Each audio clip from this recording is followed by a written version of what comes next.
In Module 4, we will cover the sample logistics of non-invasive prenatal screening.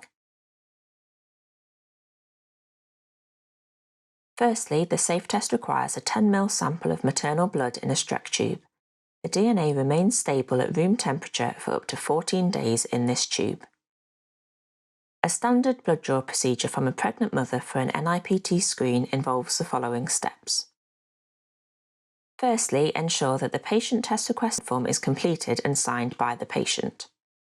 Check the Streck tube is in date and undamaged prior to sampling, and take the sample using standard phlebotomy procedures. Once the sample is taken, invert the tube 10 times. Record the patient information onto the blood tube. This must include patient ID, date of birth, hospital number, and the date and time the sample was taken. Register the sample on the MyNIPT portal and store it at room temperature. Do not refrigerate or freeze before delivery. It is important to understand that all samples that reach the laboratory have to meet strict criteria prior to being processed, otherwise they will be quarantined and this can cause a delay in a result. A sample will be quarantined if incomplete patient information is provided, or there are inconsistencies between the information provided on the sample and the consent form. Details provided on the consent form, for example details of relevant medical history, should include dates of diagnoses and treatments, medication names, dosage and frequency.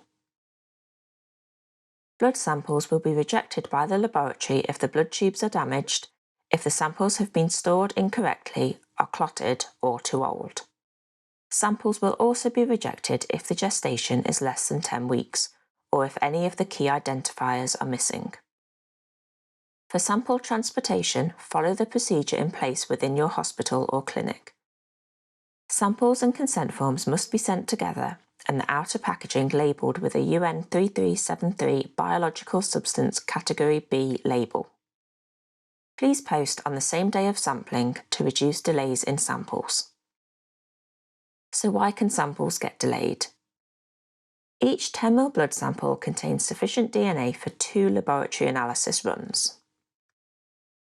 If the first sample analysed fails to generate a result, a second analysis will be carried out by the laboratory.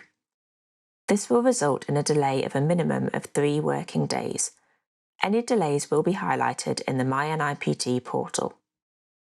If the sample fails following a second run, a redraw is possible, but a diagnostic test would be recommended. Very occasionally, a sample fails to generate a result. This could be caused by low levels of fetal fraction, or there could be a technical failure in the laboratory that would result in a sample fail. Fetal fraction is the percentage of cell-free DNA in maternal blood that is of placental origin. The SAFE test does not report the fetal fraction percentage on the screening test report, but it is taken into account in the software and acts as an internal quality control before a result is given. The SAFE test can generate an accurate result on samples with as little as 2% fetal fraction. MyNIPT is the data portal that enables the safe exchange of patient results easily and securely between the SAFE laboratory and the clinic. This is available for all users of the SAFE test, and it allows you to track the status of samples, communicate with the laboratory, download results, and monitor and track pregnancy outcomes.